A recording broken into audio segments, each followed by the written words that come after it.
Elves, humans, dwarves.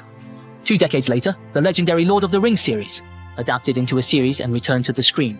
Whether it's the grand scenery or the stunning special effects, to a large extent, it continues the style of the 6 films of the Lord of the Rings.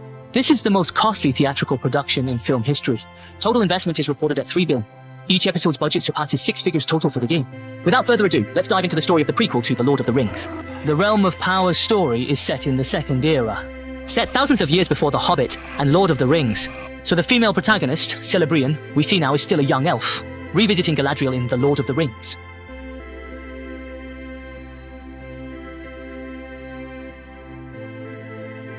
She's the strongest female elf remaining in Middle-earth.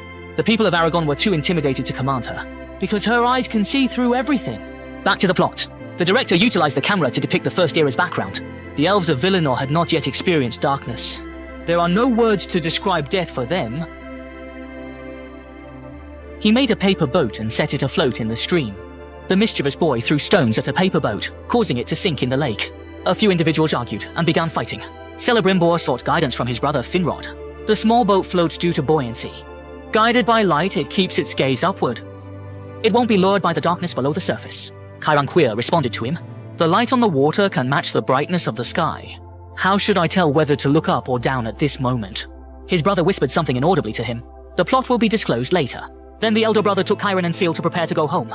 We saw the magnificent Valinor castle for the first time. 2 metallic silver bodies light up the land of Valinor, equivalent to our sun and moon. The Dark Lord Morgoth despises this source of light. Morgoth commanded the giant spider to unleash venom, ruining the sacred art. Valinor is now shrouded in darkness, losing its light. All the elves gathered together to form an army. They vowed to use the holy sword against dark forces. The army of elves set sail from Valinor to Middle-earth to fight against Morgoth. We were accompanied by a giant eagle. The First Era's Great War has begun. Elves and humans join forces to battle the Orc army in the rain. The coalition forces are currently struggling against the dark forces in this war. Hylantuir's brother was surrounded by orcs during the battle. The giant eagle was defeated by Hel's rescue birds. This war has lasted for hundreds of years. Elves and humans both suffered greatly and leave endless pain. The final demon dog was defeated. Time has now entered the Second Era after the Great War. But the half-orcs still inhabit every corner of Middle-earth. The headless horde of half-orcs quickly gathered together. They obey the orders of Sauron's most loyal lieutenant, the First General. Sauron made his first brief appearance in the play. Finrod, the brother of Galadriel, vowed to find Sauron and destroy him. He was unexpectedly discovered and killed by Sauron, and left a noticeable mark on his chest. This mark symbolizes Sauron's gathering of dark forces, as far as I know. Hylantuir took her brother's sword, aiming to avenge my brother and honor his wishes. The magic dog party will inevitably return as long as it remains active. He formed a team of elves and headed north in search of Sauron's trail. They set out from Lingdon and traversed the Misty Mountains to reach the Flod region.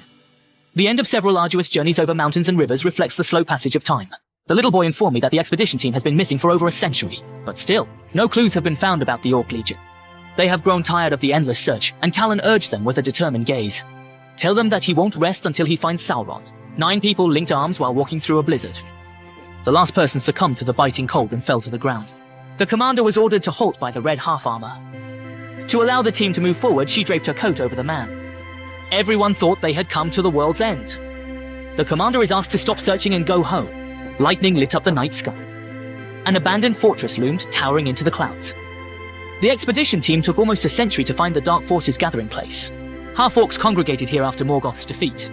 Upon entering the fortress, everyone lost consciousness. Kaelin warned everyone about the strong evil energy. The torch in hand gives no warmth. The fortress is warmer than the blizzard outside.